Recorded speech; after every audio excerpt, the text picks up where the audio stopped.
오늘 은혜 받으실 하나님의 말씀을 함께 살펴보도록 하겠습니다. 오늘 은혜 받으실 하나님의 말씀은 우리 전도서 3장 11절로 14절 말씀입니다. 우리 전도서 3장 우리 11절로 14절 말씀입니다. 우리 성경을 보시고 또 스크린을 보시고 우리 같이 합독하도록 하겠습니다. 하나님이 모든 것을 지으시되 때를 따라 아름답게 하셨고 또 사람들에게는 영원을 사모하는 마음을 주셨느니라. 그러나 하나님이 하시는 일의 시종을 사람으로 측량할 수 없게 하셨도다. 사람들이 사는 동안에 기뻐하며 선을 행하는 것보다 더 나은 것이 없는 줄을 내가 알았고 사람마다 먹고 마시는 것과 수고함으로 낙을 누리는 그것이 하나님의 선물인 줄도 또한 알았도다. 하나님께서 행하시는 모든 것은 영원히 있을 것이라. 그 위에 더할 수도 없고 그것에 덜할 수도 없나니 하나님이 이같이 행하심은 사람들이 그의 앞에서 경외하게 하려 하심인 줄을 내가 알았도다. 아멘. 우리 오늘 전도서 우리 3장 1절에 보면은 범사에 기한이 있다. 그리고 천하 만사에 때가 있다라는 이런 말씀을 우리 하나님이 주고 계십니다. 이 말씀은 우리 하나님은 우주 만물의 모든 일에 절대적인 주권을 가지고 계시다라는 그런 의미입니다. 그리고 이제 그런 하나님께서는요 인생의 시작과 끝을 정하셨는데 이러한 주권에 순복하지 않는 인생은 바로 수고와 슬픔뿐인 인생이 될 수밖에 없다는 것을 말씀하고 계시고 그리고 예수 그리스도를 영접하고 이런 영원한 하나님을 경외하는 삶을 살아갈 때 주님은 바로 우리 안에 이런 영혼을 삼하는 마음을 간직하게 주신다는 말씀입니다. 오늘 저는 이 말씀에 의지해서 때를 따라 아름답게 하시는 하나님이라는 이런 제목으로 은혜를 나누도록 하겠습니다. 우리 첫 번째로 하나님은 때를 따라 아름답게 하시는 하나님이십니다. 우리 전도서 3장 우리 11절 상반절에 이렇게 말씀합니다. 하나님이 모든 것을 지으시되 때를 따라 아름답게 하셨고 여러분 하나님을 믿는 사람들은요 하나님이 주신 때를 잘 분별하는 이런 지혜가 있어야 됩니다. 여러분 때를 안다는 것은 우리 인생을 살아가는데 아주 중요한 그런 일이죠. 그런데 하나님이 없는 그런 우리 인생을 살아갈 때는 그 인생은 허무할 수밖에 없다. 그리고 성경은 그런 인생을 이렇게 풀과 우리 꽃에 비유하는 것을 보게 됩니다. 이사야서 40장 8절에 보면 풀은 마르고 꽃은 시드나 우리 하나님의 말씀은 영원히 서리라 이런 말씀을 주고 있습니다. 여러분 이렇게 허탄한 인생을 아름답게 할 수 있는 것은 여러분 예수 그리스도를 믿으면 바로 영생의 길이 열리기 때문에 그렇습니다. 여러분 이런 믿음의 때에 우리 마음과 뜻과 정성을 다해서 우리 하나님을 섬겨야 됨을 가르치고 있습니다. 여러분 잘 아시는 우리 엘리 제사장 말년에 아벡 전투가 있었습니다. 이 아벡 전투에서 어떤 일이 생겼죠? 하나님의 법궤를 들고 나가 싸우다가 이 하나님의 법궤를 블레셋 군대에게 빼앗기고 맙니다. 이 블레셋의 이 빼앗긴 법궤가 우리 4개 큰 도시를 돌죠. 그러면서 7개월이 걸린 그런 시점에서 여러분 이스라엘로 그 법궤가 돌아오죠. 이 베세메스라는 곳에 돌아오는데 바로 그 아비나답이라는 집에서 그 법궤를 모시게 되었는데 그 법궤를 모시는 그 과정이 굉장히 길죠. 우리 이제 엘리 제사장이 우리 죽으니까 그 후임에 사무엘 선지자가 이스라엘 나라를 통치하게 되죠.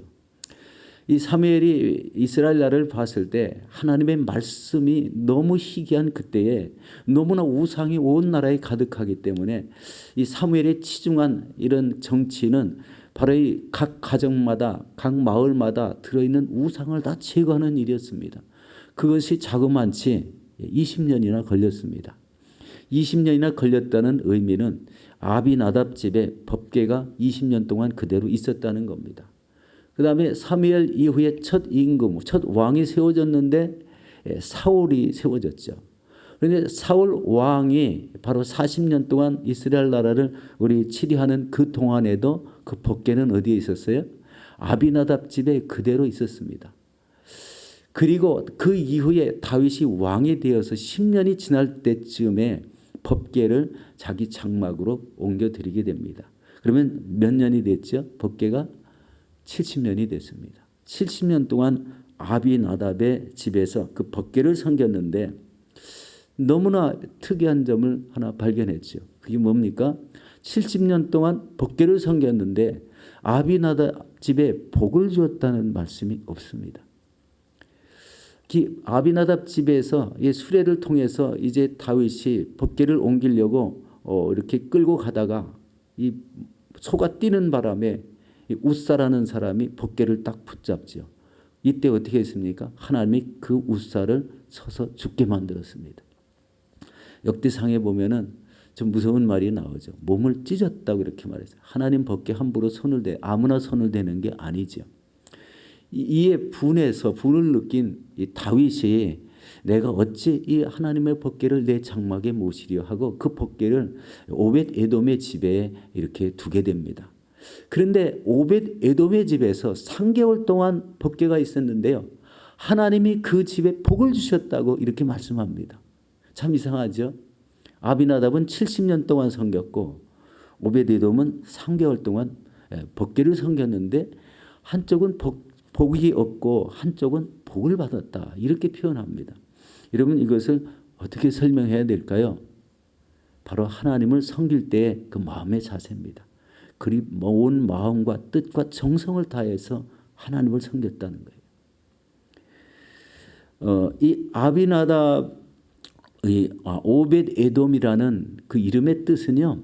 섬기는 사람이라는 뜻입니다.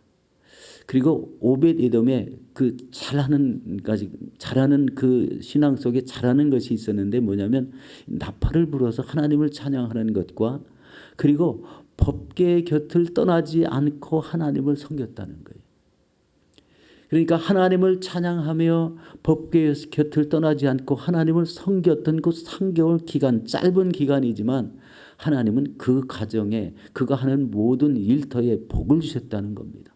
우리 역대상에 보면은 그 가족들이 참 굉장히 하나님 앞에 쓰임 받아서 거의 이름이 거의 64명인가 이렇게 이름이 나오고 있습니다. 하나님 앞에 은혜를 받았다는 거예요. 그런데 아비나답 집에는 그렇지 않다는 그런 내용을 보게 됩니다. 우리 특별하게 아비나답이 무엇을 어떻게 섬겼다는 하나님을 섬겼다는 그런 내용이 기록되어 있지 않아서 우리 잘 모르죠. 그렇지만 그렇게 오랫동안 하나님을 섬긴 결과가 아무것도 이렇게 표현되지 않고 오히려 아비나답의 손자 웃사가 죽는 경우가 생겼습니다. 이것은 혹시 이제 마음과 뜻과 정성을 다해서 하나님을 섬기지 않고 그냥 이렇게 매일 이 법궤를 보기는 봤어도 그렇게 정성을 기울이지 않는 이런 모습이 되지 않았는가 이렇게 생각해 볼 수가 있습니다. 여러분 이 시대에도요. 하나님을 섬기는 그 자세가 올바른 성도에게 하나님은 그 믿음의 때를 아름답게 하신다는 거예요. 믿음의 때가 있습니다. 여러분 우리가 다 직분을 받습니다. 그럼 여러분 직분의 때를 아름답게 하시기 바랍니다. 그것은 어떻게 하는 거예요? 하나님을 뜨겁게 섬기는 겁니다. 마음과 뜻과 정성을 다한 이런 섬김을 통해서 그 섬김을 보시고 그 사람의 믿음의 때를 아름답게 하셔서 하나님이 은혜를 주시고 복을 주신다는 겁니다. 바로 아비나답과 오벳에돔의 비교가 그렇게 해서 비교가 될 수가 있습니다. 우리 사랑하는 성도 여러분, 하나님이 주시는 이 직분과 또 봉사와 하나님의 일에 마음과 뜻과 정성을 다하여 섬기시는 여러분들이 되시기를 예수 이름으로 축원합니다.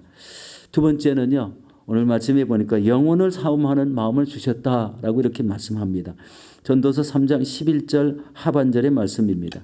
또 사람들에게는 영혼을 사모하는 마음을 주셨느니라. 그러나 하나님이 하시는 일의 시종을 사람으로 측량할 수 없게 하셨도다 라고 이렇게 말씀하고 있습니다. 여기서 영혼을 사모하는 마음을 주셨다는 것은 다른 피조물보다 사람이 얼마나 고귀한가를 우리 알게 하고 있습니다.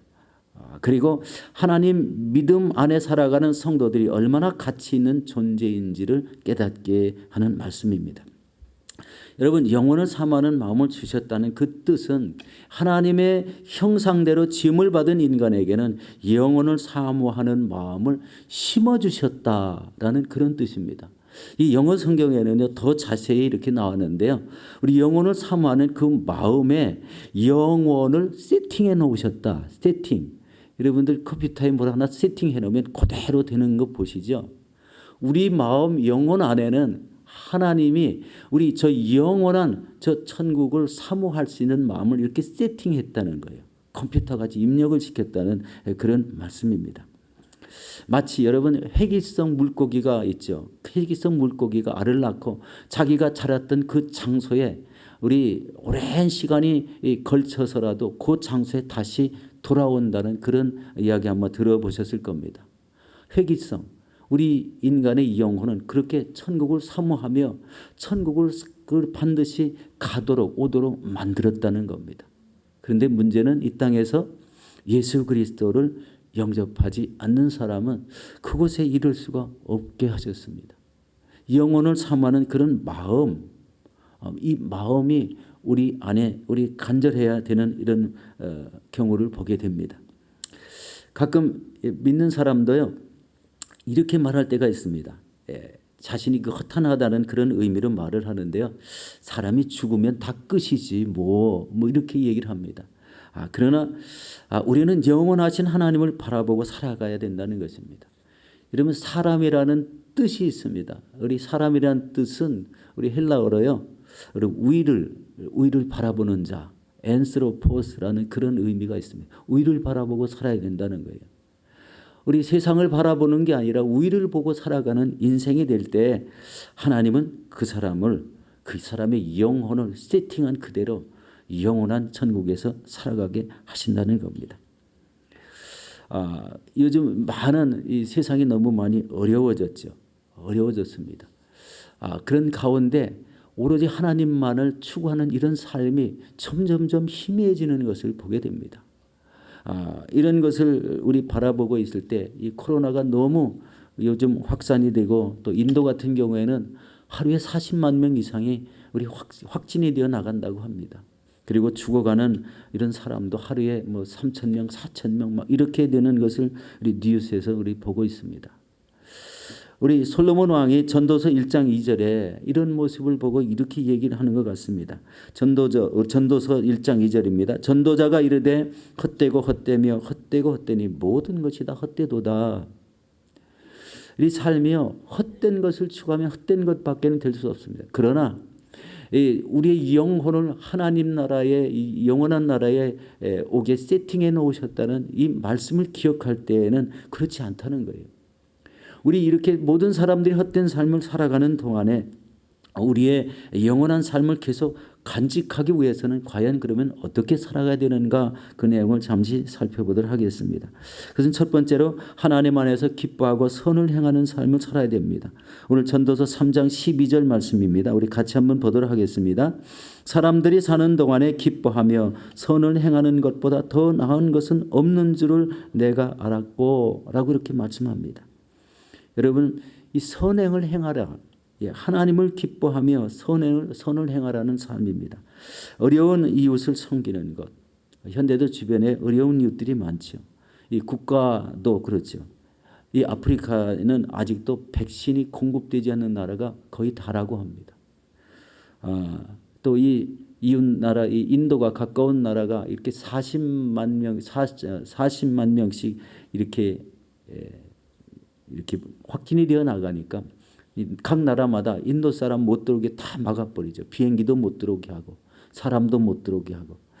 그런데 어떤 이 하나님 편에서 보면은요, 너무 가혹할 정도잖아요. 너희 나라 사람들은 다 죽어라.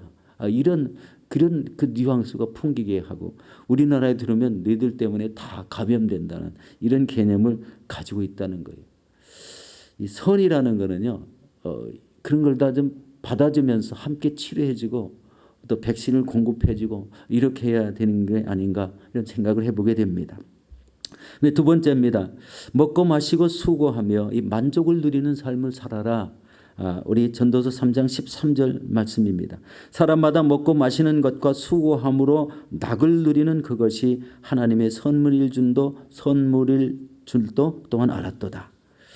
여러분, 이 말씀에서 조금 이렇게 바로잡아야 될 말이 있습니다. 우리 먹고 마시는 것은 막 허랑방탕하게 느껴지는 이런 것이 아니고, 이스라엘 풍습 중에는요, 가족끼리, 친족끼리, 그리고 하나님을 믿는 믿음 안에 있는 이 사람끼리 모여서 이렇게 친밀하게 교제하는 뜻으로 이 말씀을 기록한 겁니다. 그러니까 우리가 이제 음식을 풍성하게 장만해 놓고 우리 참된 이웃을 부르고 우리 믿음의 사람들 부르고 이렇게 해서 우리 식탁 교제를 했다는 거예요. 우리가 구역 예배를 드리고 나서 음식을 차려놓고 서로 이 한 주간에 있었던 이런 내용들을 덕담을 하며 하나님의 은혜를 말하며 이렇게 교제하는 것과 동일한 의미입니다.